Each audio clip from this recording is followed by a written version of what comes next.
مختصر میخواستم دعوت امروزه حاجی میرزا را بیان بکنم. در این نوار نظر کنیم برادرها که در شهر کازان هست تقریبا یک ماه پیش یک 30-40 نفر اشتراک دارد و همچنان نظر بکنید که در همینجا کودک هم اشتراک دارند. یک 6-7 کودک همینجا هسته. سوال در اینجا است که چخیل حاجی میرزا روسیه آمده است در دعوتش این مردم چی هستند کم آمدند 30-40 نفر، در حالی که ما میدونیم سالهای پیش چقدر مردم زیاد می آمدند. در مسجد جایی نبود که انسان بشینه، بلکه مردم در بیرون انتظار میشدند، از بیرون گوش میکردند. بله سالهای پیش وقتی که کم و بیش حق را برای مردم بیان میکرد، مردم دوستش میداشتند، مردم دستگیریش میکردند. حاجی میرزا و همون کسانی که قطیش می آمدند. مثلا ویدیو را نگاه کنید 9 سال پیش سبحان الله مسجد جایی نداره که مردم بشینند، برای اینکه کم و بیش حق را می گفت. اما امروز چی به مردم اشتراک نمیکنند. امروز حاجی میرزا در شهرهای روسیه گشته است، چندین شهرها رفته است، مردم اشتراک نمیکنند، برای اینکه امروز ضد حق است. شما سوال میکنید چه ضد حق است؟ بله وقتی که در تاجیکستان ضد حجاب، ضد ریش، کودکان را منع کردن از مسجد، حج رفتن بچه‌هایشان را منع کردن، دخترکان را به حجاب منع کردن در مکتب، همین گونه زیاد قانون‌ها را برآوردن. اینها یک بار نبرآمدن در منبر بگویند که ای مردم شما از الله بترسین، ای حکومتی شما از الله بترسین. خیلی که ما گفتیم همین نوار رو نظر بکنین که در همینجا کودک‌ها اشتراک دارن. یعنی در روسیه ممکن بود از برای کودک‌ها مسجد رفتن، اما در تاجیکستانی که چقدر مسلمان‌ها زیاد هستند ممکن نیست. در روسیه دخترک‌ها با حجاب قطعی مکتب میروند ممکن بود است. در تاجیکستانی که چقدر مسلمان‌ها زیاد هستند حجاب رفتن دخترک‌ها ممکن نیست. از این بعدش که یک مرد سوالش میکند، یعنی مصلحت میپرسد، میتونید این ویدیو رو شما بیابین، تقریبا یک ماه پیشتر هست ویم یک انسان یعنی زنگش میزند، مصلحت میپرسد که میگه من میخواهم پسرم برام در داغستان است یا در چچنیه بخونه، قرآن بخوند. این منعش میکنه. حاجی بابا ما امروز امکانیت داریم که بچه‌هامون فرزندامون چچنستان یا داغستان یا مصر یا ترکیه یا دولت‌های عرب برای تحصیل علم اسلامی روان کنیم. همین امکانیت ما پیدا کردیم. مقصد شما در همین مسئله چی مصلحت ما میدید؟ یعنی مقصد اونا که کدام دولت بروند، کدام مقصد از همین بین همین دولت ها کدام شا انتخاب کنیم که مقصد بهتر و خوبتر است. شما فرزنداتون بر این دولت هایی که نام گرفتین روان نکنید. فرزنداتون با این ملک هایی که نام گرفتین روان نکنید. هیچ جای فرزنداتون روان نکنید. هیچ جا روان نکنید فرزنداتون. هیچ جای فرزنداتون روان نکنید. چیش میگوید؟ بیا بچه در تاجیکستان یک حکومتی بخواند، یک ملیسه شود، نمیدونم یک پروکورور شود، همین خیلی بخواند برای پیشروی تاجیکستان. این گفتن نمیتوند که بیا بچه در تاجیکستان قرآن بخواند. برای چی؟ برای در تاجیکستان یک مدرسه نیست. همه مدرسه ها رو منع کردن و بعضی انسان ها در خانه هاشون درس میدادن قرآن، محکمشون کردن، ترمشون کردن.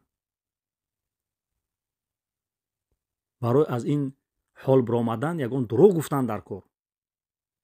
نه بیار برای پیشروی تاجیکستان بخواند، خیلی کند و خیلی کند. رفته یک انسان 4-5 فرزند دارد، یک مرد 4-5 فرزند دارد، میخواد یک فرزندش قاری قرآن شود.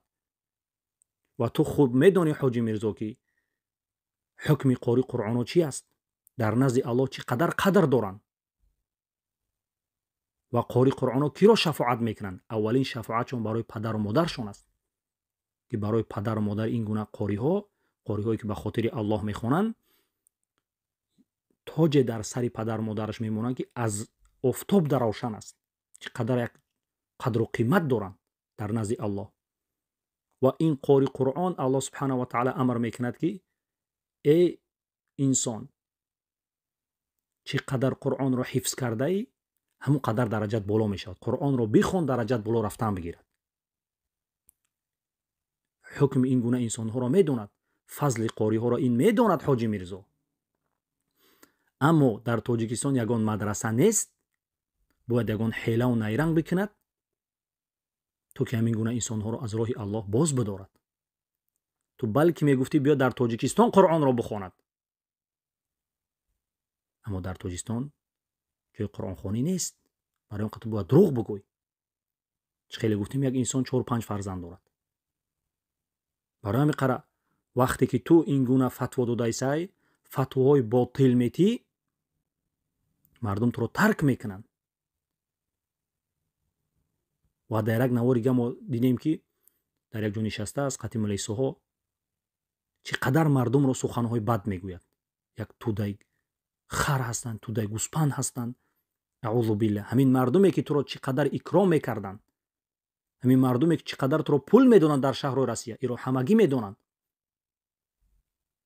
تو حتی من یک انسان خودم میدونم که 5000 روبل دادگی شد. امروز برای تو این مردم چی شد؟ یک توده گوسپند شد. تو از الله نمیترسی در حق مردم چقدر تهمت ها میکنی؟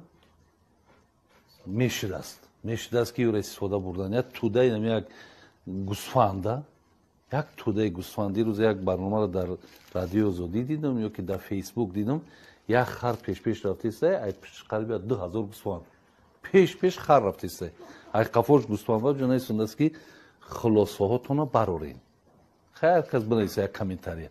لیکن گپ در همین که همین توده گوسفند بدن همین مردم امروز معلوم کرده که همین یک توده گوسفندن. نه در این طرفش مستحکم بوده نه در این طرفش.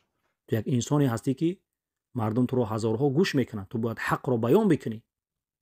تو باید خطاب بکنی حکومتی ها رو که از الله بترسین، این قانون ها رو بگیرین، برای کودکان رو مدرسه بکنین تو که مردم کودکاشو در خارج نبرن نخونن. اما متاسفانه قطعی حکومتی ها یک شده هستی چیکار میکنی؟ یگون کس را زنگ بزنه مصلحت پرسه از تو میگوی نه بیا در تویستان بخونه ملیسه شود مثلا پروکرور شود. با چیکار کنه ملیسه پروکرور شود؟ با ضد شریعت قانونای نو برورن. انا همین از باطلی تو، انا همین از پشتیبانی تو از طاغوت. برای همین قرار تو فرصت داری. حاجی میرزا فرصت داری و کسانی که در بر تو نشسته هستند توبه بکنین، به سوی الله باز بگردین و مردم رو شما گمراه نکنین. و الی الله سبحانه و تعالی شما را در همین دنیا خار میکند و در آخرت از این عذاب سخت انتظارتون است.